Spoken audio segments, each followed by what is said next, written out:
ben bilirim, her şey benim istediğim gibi olsun demek değildir aslında.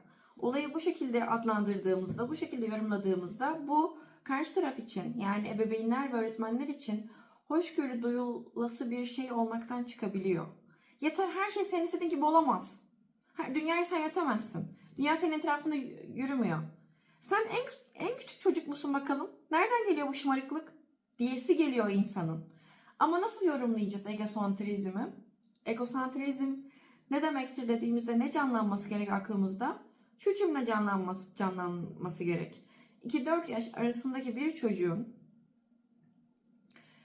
kendi bakış açısı, fikir dünyası, düşünce dünyası haricinde bir başkasının düşünce dünyasını, fikrini, bakış açısını anlamlandıramaması dersek daha hoşgörüsel bir bakışımız olabilir.